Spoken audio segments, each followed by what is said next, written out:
Thank you for listening to Depictions Media Radio.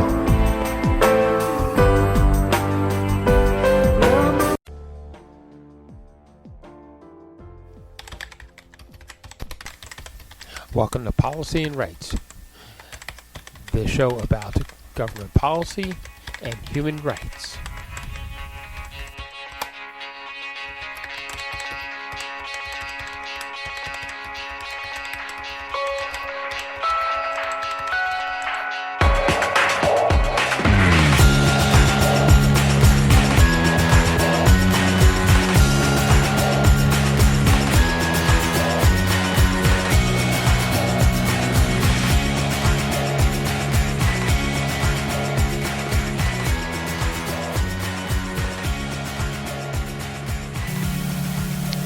Welcome back to Policy and Rights here at Depictions Media Radio. I'm your host, Michael Clogs.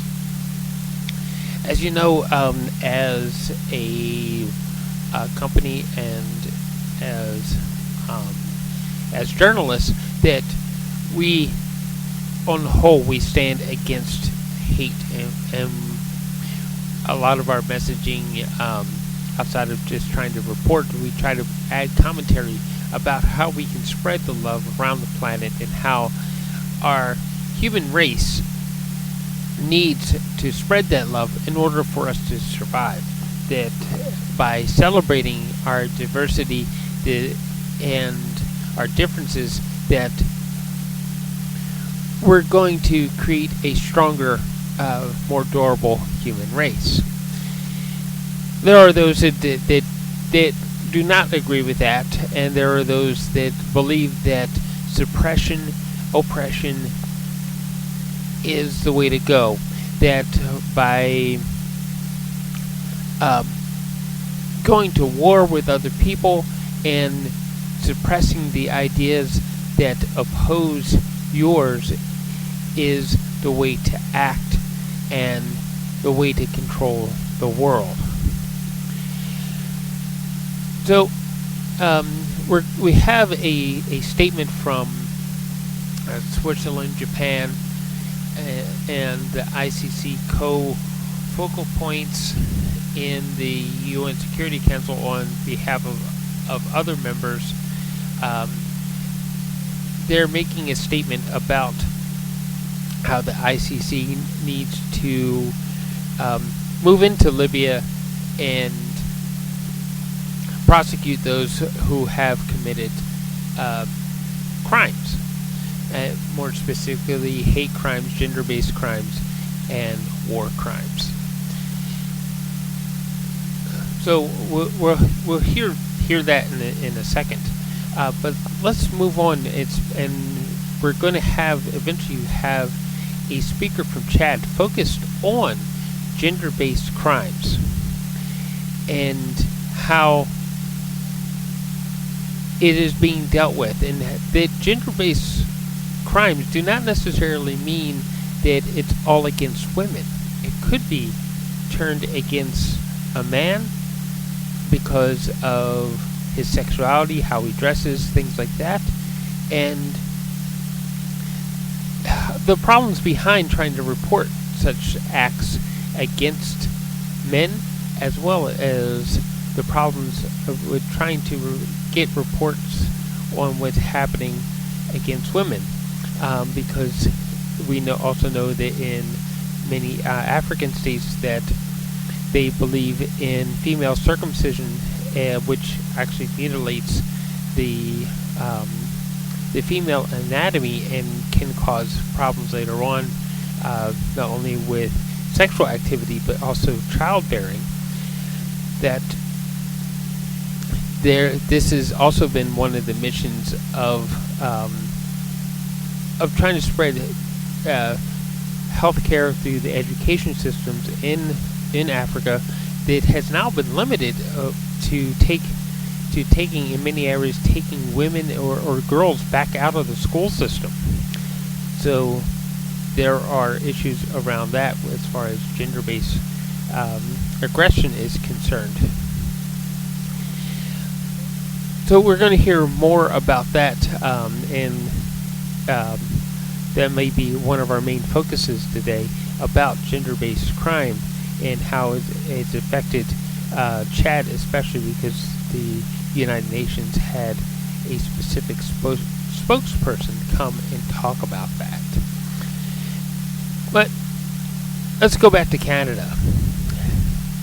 There was an environmental report released, and it was to, let's say, grade how the Liberal government is handling climate change and environmental-based issues. Well, the Liberal government didn't do so well.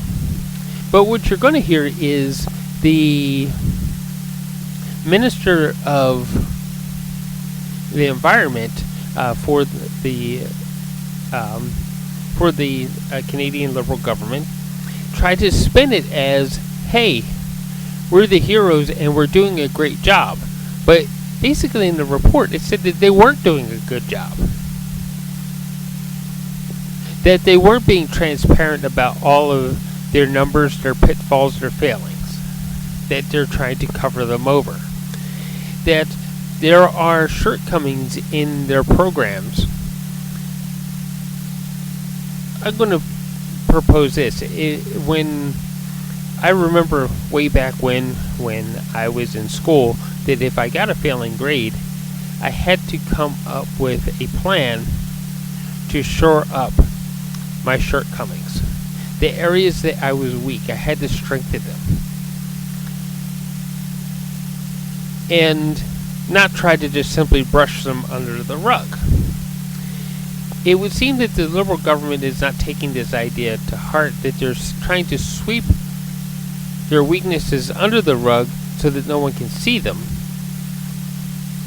And they don't want to deal with the things that are a problem within their environmental plan. It would seem that we need to, well, let's put it this way. In Canada, we have a simple problem, that the only party that really wants to deal with environmental issues and deal with climate change, regardless of profit or not, is the Green Party. Well, the Green Party is extremely small. Right now, I believe that they may have two members of Parliament here in British Columbia, where we're broadcasting from. That there is a handful of members that managed to be elected as members of legislation. Well, it's time to wake up. That the NDP is going to side with the oil companies and side with the big industries, the corporations, which want to keep polluting. As well as the Conservatives still want to lie in bed with these same polluting companies, and on top of which, the Liberal plan of carbon taxing only managed to raise the prices for the average consumer, making it hard for most of us to live affordably. We need to look for a different solution. The Liberals, the Conservatives, and NDP, they all subscribe to the same exact solution of let's do what the corporations want so they can keep making profits. Only one party wants to throw the profits to the wind and actually deal with the environmental changes that are coming from our planet.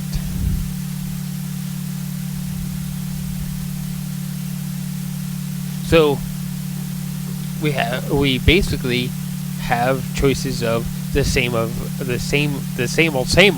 just with a different sticker on it, or we can actually go out there and try to find a different way, a different path.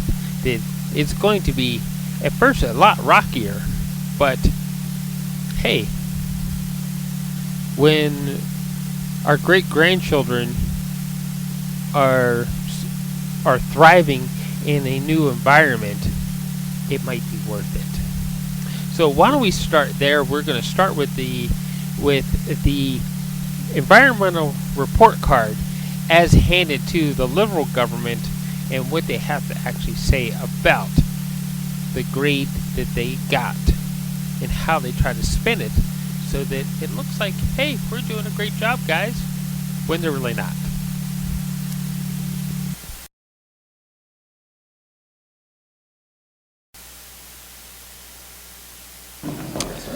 Bonjour à toutes et à tous. Mon nom est Stephen Guilbeault. Je suis ministre de l'Environnement et du Changement climatique.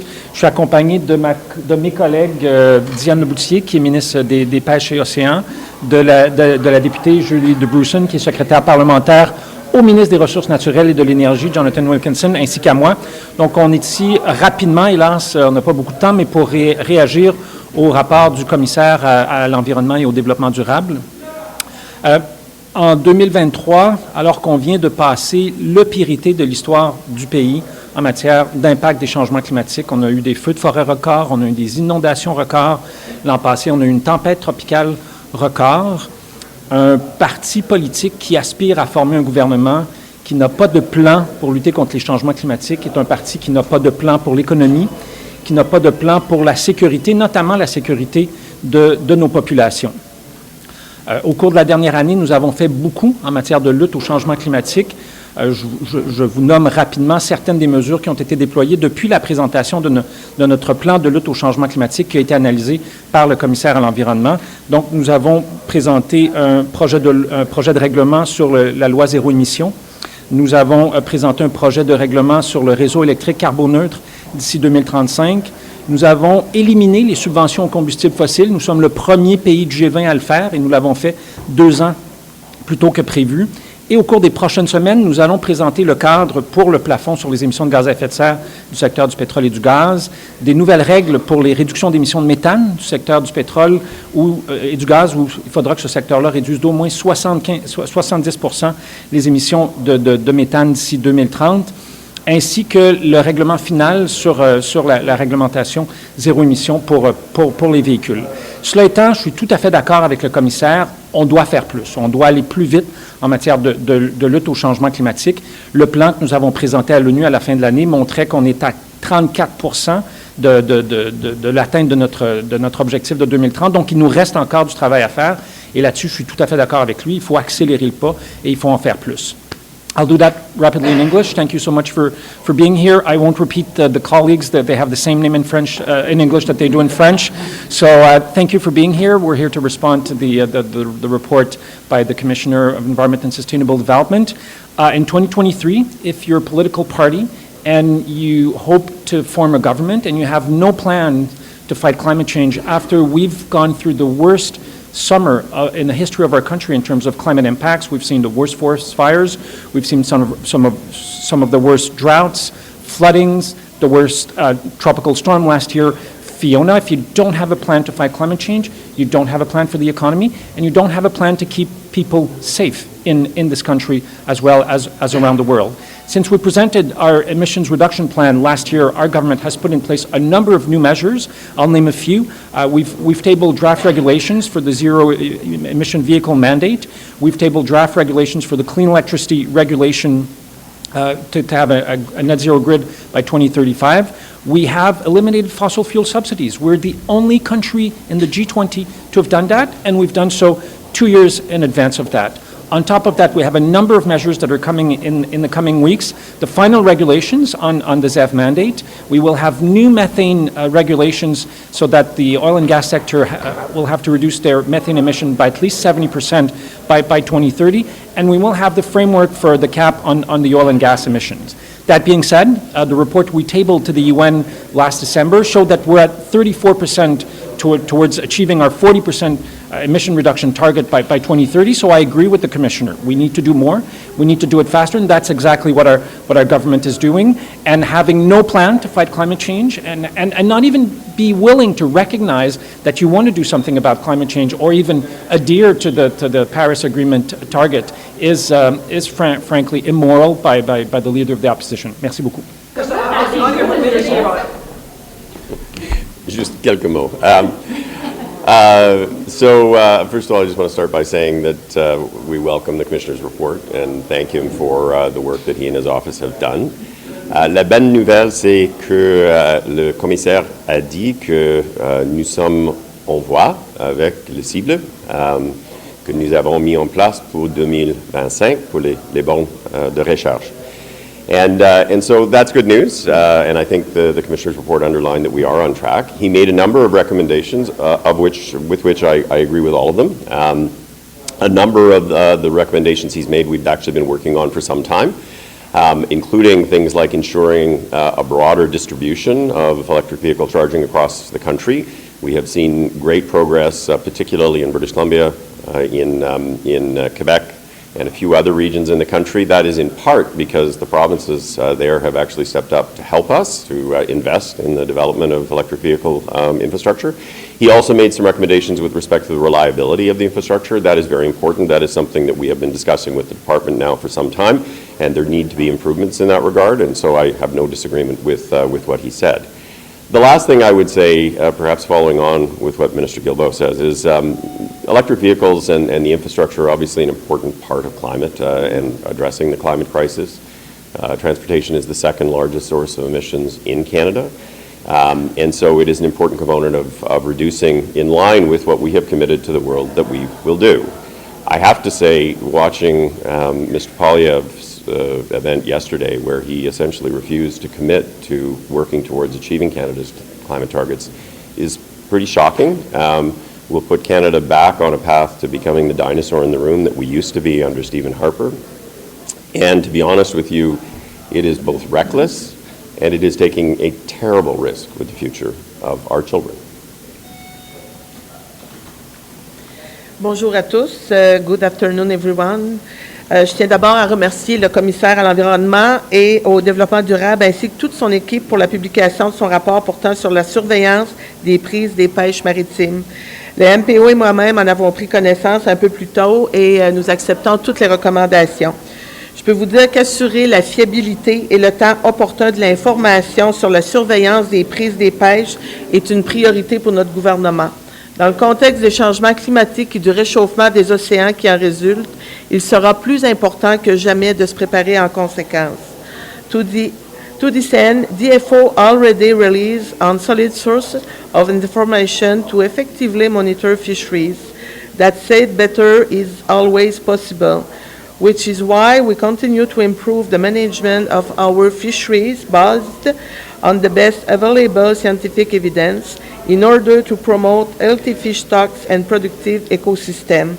Je tiens à souligner au passage tout le travail déjà entamé via notre politique de surveillance des pêches, un investissement de près de 31 millions de dollars sur 5 ans jusqu'en 2028, combiné à un financement de plus de 5 millions de dollars par la suite, et le tout contribuera à garantir la collecte de renseignements fiables, opportuns, accessibles sur les prises de poissons.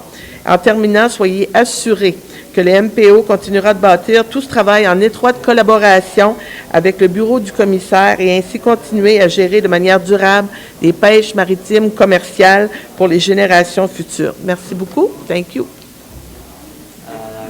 The Environment Commissioner said many times in his report that your emissions reductions plan is not getting you where you need to go, it's not transparent enough, and it's based on a lot of rosy assumptions. You seem to think suggest the 34% is a good start, and even though you have to do more, but he seems to think that this report almost isn't worth the weight of the paper it's printed on. I believe he said it's the best plan that we've ever seen in Canada as well. So I think, as Diane said, better is always possible. And for example, he did talk about modeling. We've just finished a modeling exercise with independent stakeholders to help us and to make some proposal to the Department of Environment and Climate Change in terms of how we can be more transparent when it comes to presenting modeling information that we use to prepare the emissions reduction plan or the updates that will be tabled in the House of Commons by the end of the year. He's quite skeptical of that 34% target. He raised a lot of questions about the modeling that puts the existing measures towards 34%. So do you still stand by that and stand by this plan as something that can credibly get us to even that shortfall of the target? As I said, I think we can always do better, but if if you're to believe the modeling when it said we wouldn't get there, then if the modeling is saying the same modeling is saying we're getting there, then I don't see why we shouldn't believe it. You can't have it both ways. You can't only believe the modeling when it says you're not getting there, and when it says we're actually getting there, then oh no, we don't believe in the modeling anymore. That being said, he's the one who's saying it. That being said, we are working to improve that. Pourquoi les Canadiens peuvent toujours avoir confiance dans votre plan? Ben parce que, comme le commissaire lui-même a admis que c'est le meilleur plan qu'on a vu dans l'histoire du pays, c'est pas moi le ministre de l'Environnement qui le dit, c'est le commissaire au développement durable. Vous n'avez pas confiance, vous avez un plan qui n'a pas d'échéancier. Attention, il y a des échéanciers. Manque de 2030. transparence.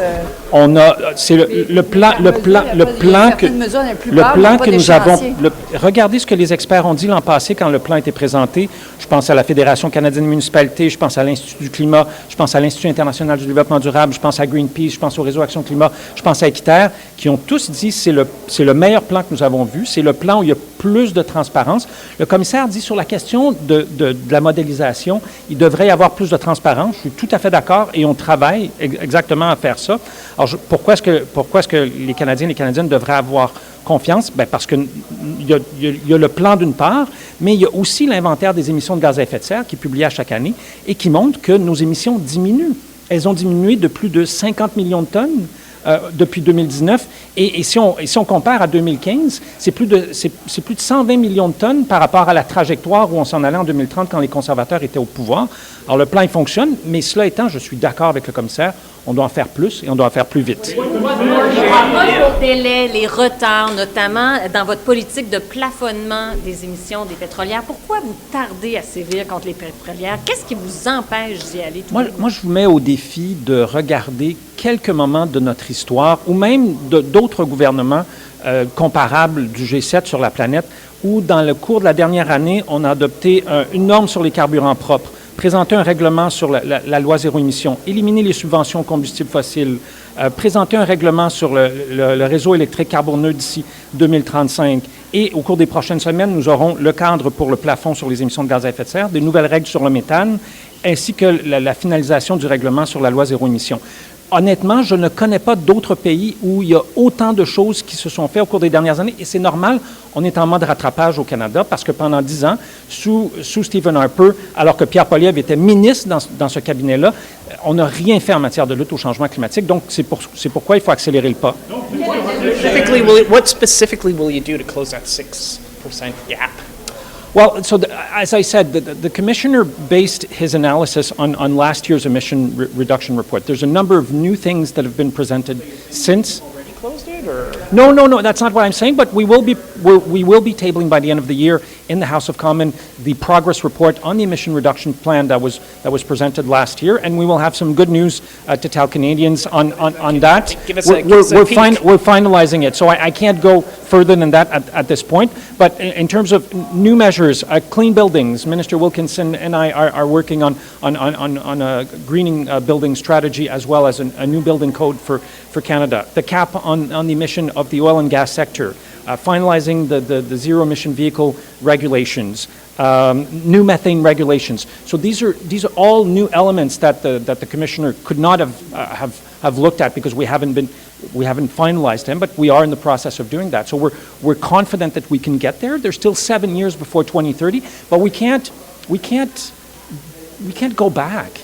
We can't do like Pierre Poilievre say and show up here to this microphone and say, I have no plan to work on climate change. I won't even commit to respecting the Paris Agreement. And even lie to you to say that there's no price on pollution for large emitters in Canada, which we all know is not true. So we can't do that. In order to meet our targets, we need to keep moving and keep working hard every day to ensure that we get there. Aujourd'hui, vous êtes formel, vous dites aux Canadiens, vos objectifs pour 2030, vous allez les atteindre?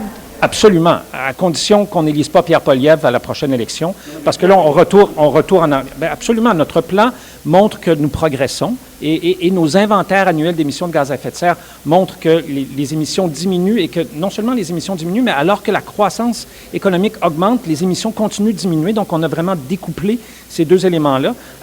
Auparavant, lorsque l'économie augmentait, les émissions de gaz à effet de serre augmentaient. Ce n'est plus le cas maintenant, mais il reste encore beaucoup de travail à faire. Merci beaucoup. Thank you so much. Next up, a brief statement from Switzerland, Japan, and ICC about what has been happening in the briefings about Libya and the International Court.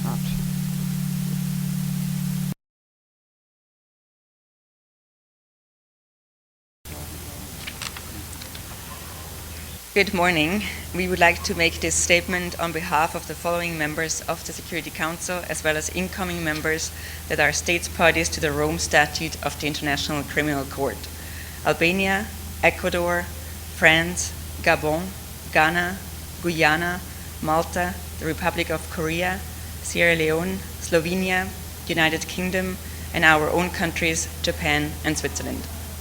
We thank the ICC prosecutor, Mr. Karim Khan, together with his team, for presenting the 26th report of his office to the United Nations Security Council on the situation in Libya, in accordance with the mandate provided by Security Council Resolution 1970. We recognize the efforts made by the prosecutor's office to advance the implementation of the renewed strategy for action on the situation in Libya, submitted in April of 2022. In particular, we welcome the significant progress made in the 4 lines of inquiry identified in the strategy, and note that the office anticipates to be in a position to outline a potential roadmap for the completion of its activities under Resolution 1970 in its next report. We also welcome that the office's continuous presence in the region has enabled it to further intensify contact with victims associations, and civil society organizations, thus enriching its investigations and providing access to key potential evidence. Moreover, we recognize the support provided to the prosecutor's office by the United Nations Support Mission in Libya, and welcome the coordinated investigative activities and international cooperation with third states and international agencies. We note the recent positive engagement by the Libyan authorities and express our hope for continued cooperation, including on visa issuance, access to documents, engagement with relevant technical authorities, and responses to requests for assistance. We take note of efforts to this end, including towards establishing a liaison office in Tripoli. We reiterate that we will continue to comply with our cooperation obligations under the Rome Statute and encourage all states to fully support the court in carrying out its important mandate of ensuring justice for the victims of the most serious crimes under international law. Finally, we reconfirm our unwavering support for the court as an independent and impartial judicial institution of last resort.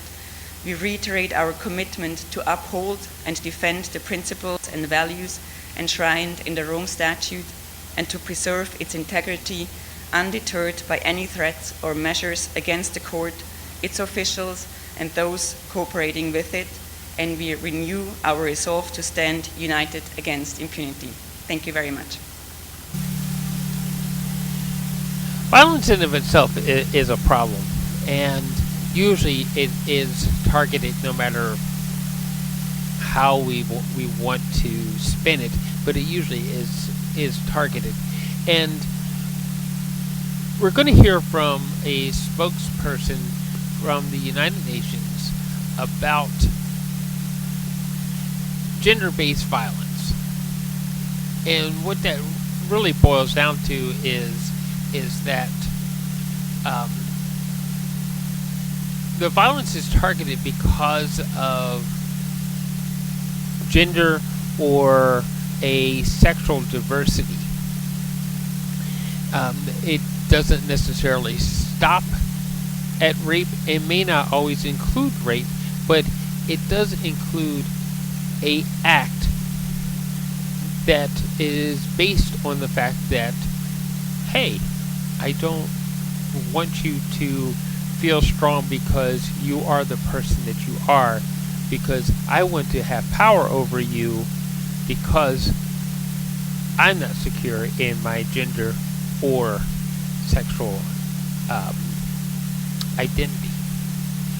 So why don't we listen to what Dr. Natalia Kanem has to say. She's the director of the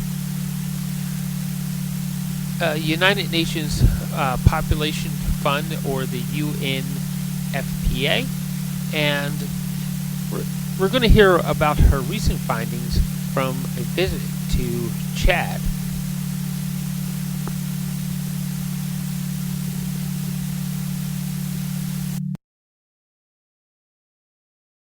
Good afternoon.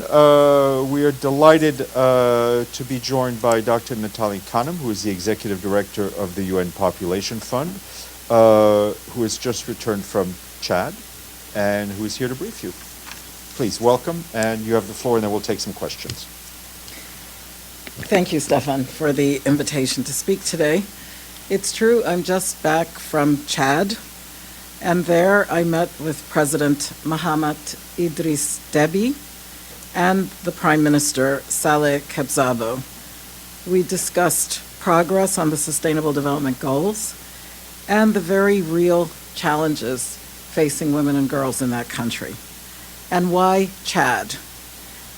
I went there because it risks becoming a forgotten priority, and we shouldn't let that happen. Chad today faces multiple challenges and a humanitarian emergency. Instability, violence in neighboring countries, and the disproportionate impact of a climate crisis, not of its own making, not to mention socio-economic and other development challenges. Despite being one of the poorest countries in the world, Chad now hosts more than 1 million refugees, including newly some 500,000 who fled the conflict in Sudan over the past 6 months, most women and children. More than 40% of the population, around 7.6 million people, are in need of humanitarian assistance. And yet, however, the $921 million appeal for humanitarian operations to respond to identified needs has met only with a quarter response. Only 26% has been met. So more support is urgently needed for essential needs. Today, around 1 in 17 people in Chad is a refugee, according to the United Nations Refugee Agency. And with women and children in need of urgent aid, the government of Chad, with support from the international community, is doing its best to provide the basics of support.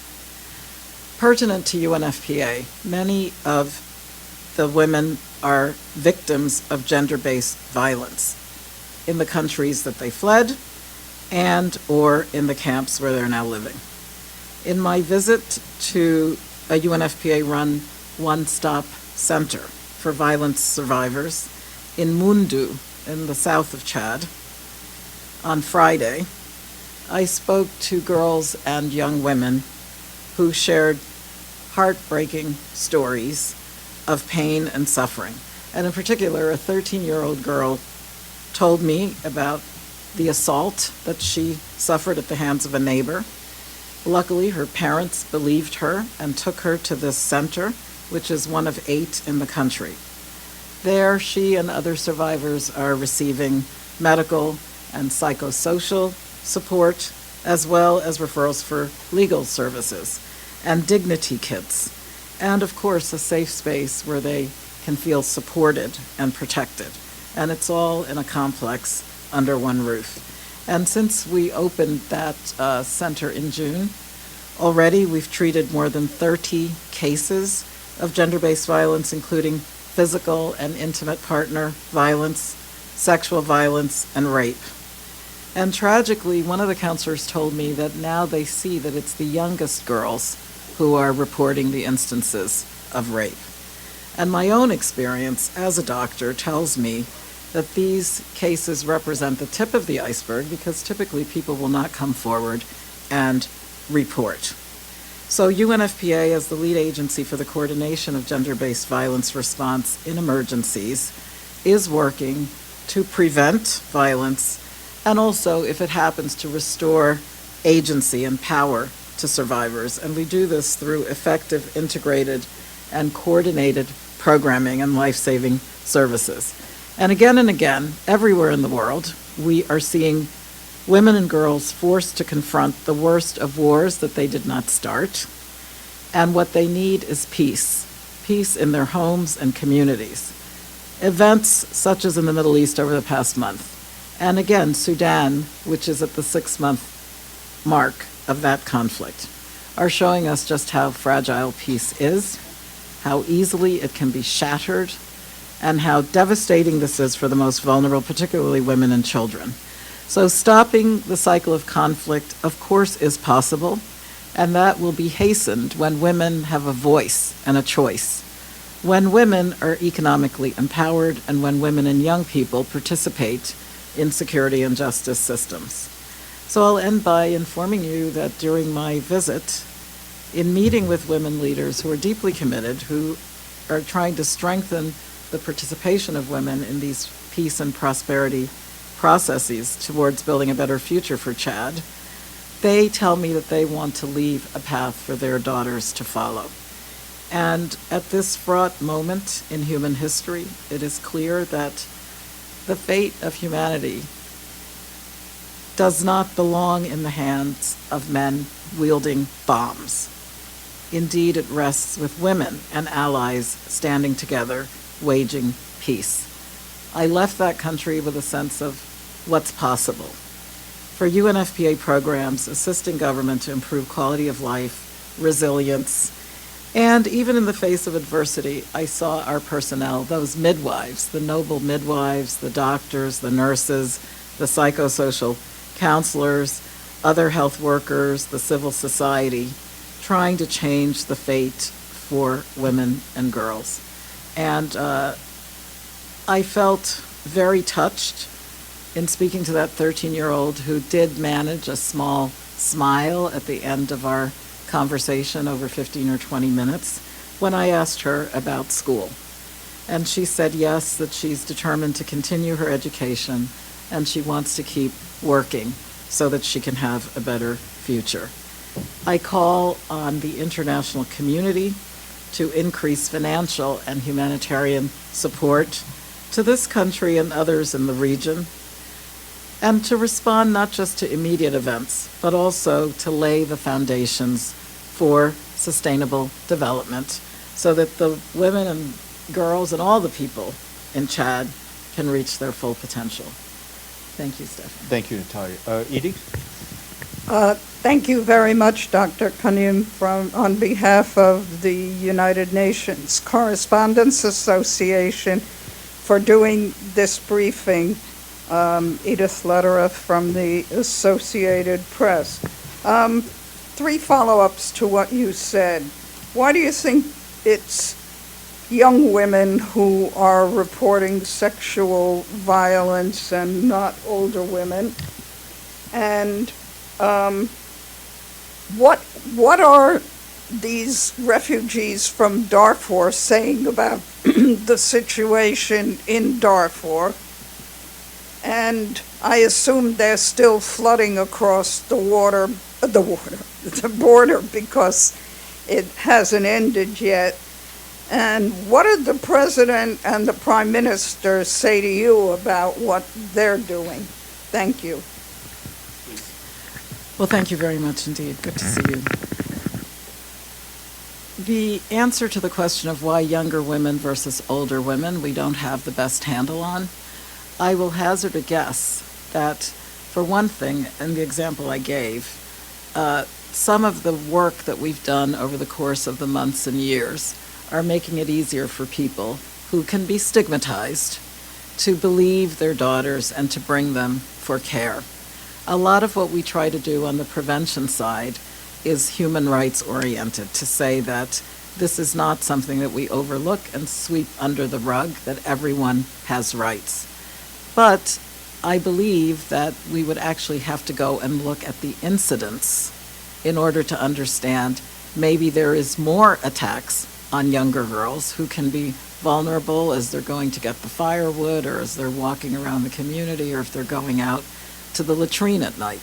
So these are factors which I think we need to look at in order to understand. For the issue of Darfur, it has been absolutely horrendous to know that as traumatic as it's been in that region of Sudan over the years, right now we are seeing that women indeed are reporting appalling instances of sexualized gender-based violence, and the protection is really flimsy because of the nature of the conflict. So as they pour across the borders, UNFPA, working as part of the IASC, and we're actually meeting across the street right now, Edie, UNFPA has deployed specialists on GBV on the Chadian side of that Sudan border, and working with the international NGO humanitarian sector. We're taking report, we're doing clinical management services, the medical side, but we're also trying to proceed on the impunity side so that there will be eventual accountability for this perpetual issue of women being victimized in Sudan. And I might say the same thing about DRC. Both the president and the prime minister of Chad expressed two things. One is that they're doing more than their share in terms of keeping the borders open and accepting people who are crossing. But they did express the fatigue, the sense that as a host government, they have enough problems trying to cater to their own population, as you know, high maternal mortality, as you know, the nutrition issues with the desert coming closer, et cetera. And so while expressing a willingness to be hospitable neighbors, they were also frankly challenging me as an official of the UN. How can we increase the resources that are given to the host country population alongside our appeals for the refugees? In the south of Sudan, in the south of Chad where I was, it's an area where Central African Republic, Cameroon, and other countries in the neighborhood are also contributing to the refugee and IDP issues. Thank you. Thank you. Thank you. Amélie Bottelier from AFP News Agency. You mentioned a number of cases that were handled by your support center in Chad, but do you have any kind of idea how widespread these attacks against women are in Chad, and whether it's more important in the refugee population or in the common, the Chadian population? Thank you very much. The cases that I'm speaking of are both within Chad and also in refugee populations who've come across borders.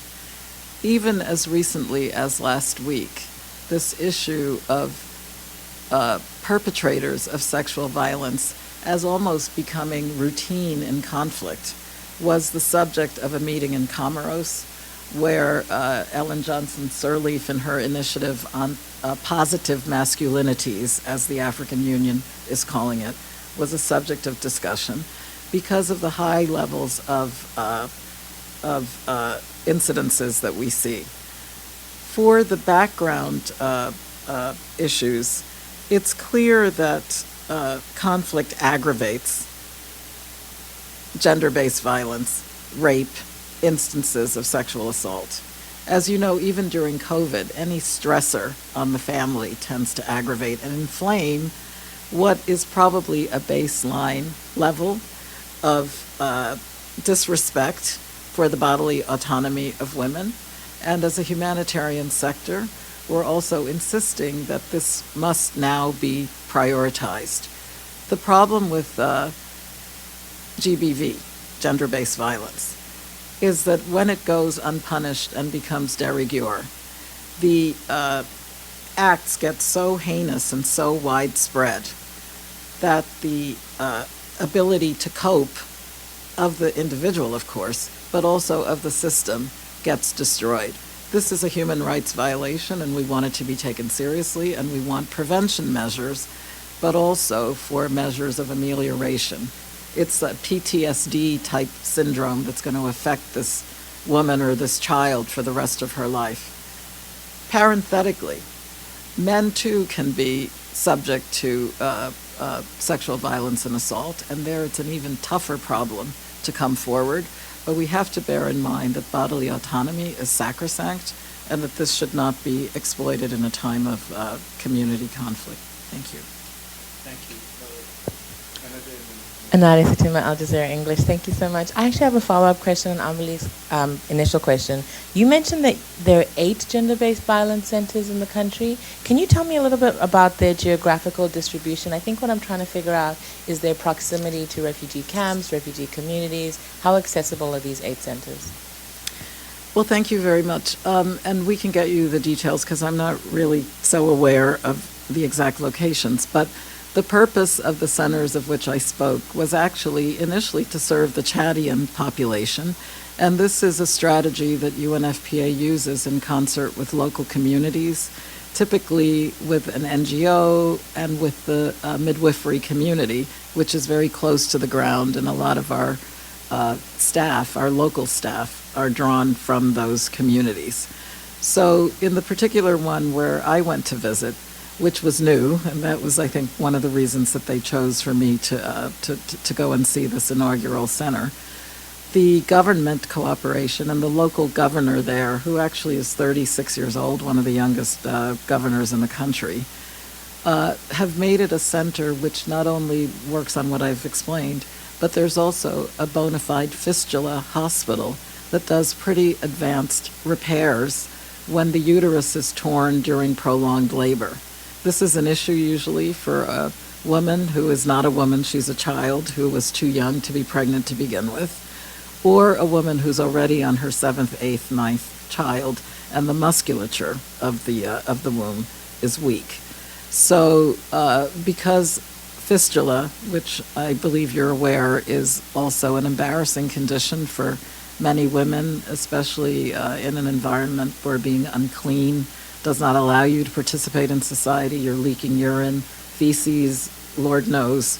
It's a pretty debilitating condition. So the ability of this magnificent surgeon, who spends a lot of his time in doing these complex repairs on site, has really transformed the ability to repair damage once done.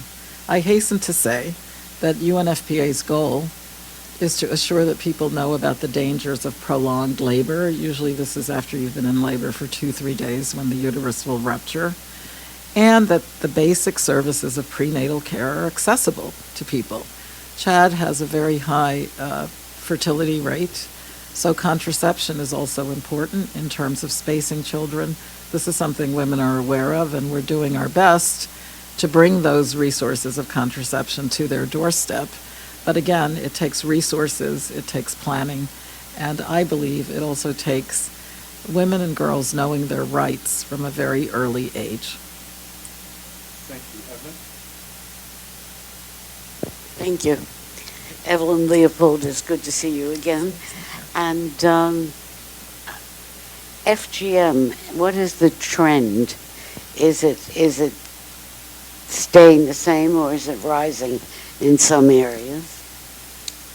You know, I'm really happy that you're asking about female genital mutilation, because this is something that we can all do something about, quote unquote, in our lifetimes. Changing culture may be difficult, but it can be done. And it's been wonderful to see the resolve of so many countries, and we add to the list each and every year, where UNICEF and UNFPA jointly work on ending female genital mutilation. The trend was going pretty well. COVID disrupted the education system and kept girls at home. So we're anxiously looking at the data now and disaggregating it to see if, as we suspect, the fact that girls were not at school meant that they were home and available for FGM to be performed. Yet and still, this is one where governments, and in particular women-led organizations, have declared the end of FGM. We have a whole host of traditional leaders who have signed up to say that this is not only not required by religion, by practice, but that it is indeed harmful. And so I think the movement against FGM is picking up steam. And as part of the 30th anniversary of Cairo ICPD next year, this is going to be one of the top ambitions that we have as a sexual and reproductive health sector worldwide. Thank you. Any more questions? Yes, Margaret Bashir.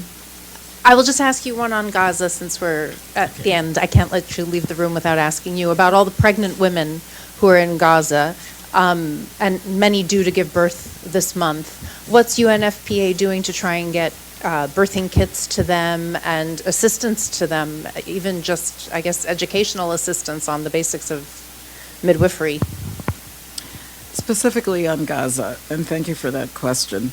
Yes, we have assessed that there are 50,000 pregnant women in Gaza, none able to access regular maternal health care at this moment, and 5,500 newborns were born during the course of the last month. I have to stress, as I just have in the meeting we're having of the humanitarian sector across the street, that if you have 180 women giving birth every day under these conditions, food, water, medicines, the access to cesarean sections, and to care for the newborn depend on fuel. If you are a pregnant woman, you actually need double the amount of fluid and water than the regular person. And if you're a lactating mother, it's triple. So UNFPA joins the rest of the UN in the concern about the quality of the water. Brackish water is not a solution, and so for these desal plants to operate, fuel is essential, and I believe you would have seen that we had a joint statement from the humanitarian sector a day ago. I also feel that while we have had some supplies enter over the last couple of days, it's a drop in the bucket, and I think our Secretary General has spoken to having the flows of relief at the scale that's required when you literally have 2.2 million people in need and women and children bearing the brunt of the situation. While we've had two truckloads of reproductive health kits arriving in Gaza with the clean delivery kits and the medications and the emergency obstetric care supplies, again, this is minuscule compared to the need. And so we're very eager to see those entry points open and for the humanitarian pause, ceasefire. The semantics don't matter. The conflict must stop so that people can access aid. Thank you very much. Could I just ask you on that one follow-up on, you say there's been 2 trucks with maternal supplies. How many would you normally send, or how many are needed? How much do you have waiting at Al Arish, for instance? I mean, just give us a little bit of a context. Well, in fact, let me get back to you on what's in the pipeline, because we do participate in a joint convoy that's waiting in that line on the Egyptian border. However, I have to stress that for my UNFPA colleagues, and for whom I'm responsible, who are in Gaza, some of them have lost multiple members of their families in one day. Civilians and hospitals should never be targets. So while we've had the 2 truckloads, and of course, something is always better than nothing, my anxiety is that these supplies save lives. They're vital. And the fact is that life goes on even during conflict. And we do owe it to these women to be there for them during the time of pregnancy and childbirth. So when I hear from my staff that they're sitting at home and having breakfast, and the house gets bombed, and the rubble is there, and in this particular instance, the pregnant woman survived, as did the newborn. But it's very, very harrowing to know that it's in our hands to be able to change that dynamic, and I do hope that all efforts will succeed to change that, and immediately. Thank you very much, Stephanie. Just one last one from Edie. Okay. Thank you. One follow-up on that. You said that about 180 women are giving birth every day. Do you have any indication of the survival of those women and their babies since October 7th? The truth is that it is impossible to be able to assess what happens to these nearly 200 pregnancies on a daily basis. For the ones who are delivering at home and where our midwives have access, the reports are coming in. But you know the level of disruption that's taken place there.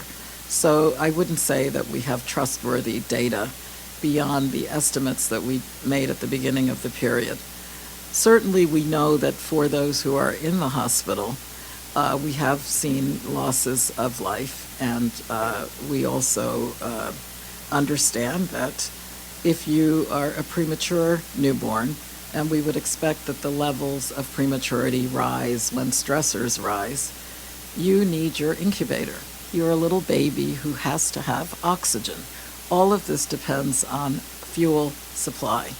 So I think this is part of our very sincere plea that civilian life must be protected, and for us as UNFPA. The road to peace really depends on opening these avenues of compassion and following humanitarian and international law. Thank you very much. Thank you so much.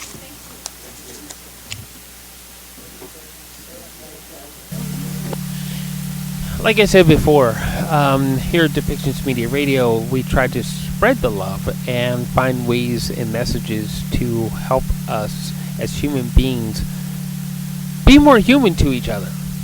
Stop the hate and stop trying to rule over people because they are different than us.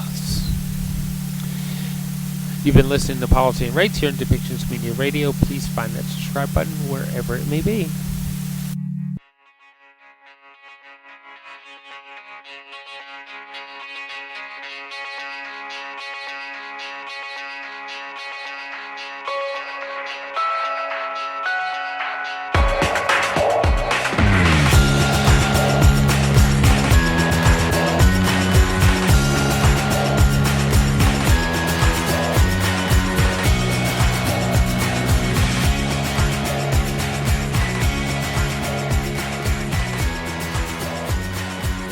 This show has been produced by Depictions Media.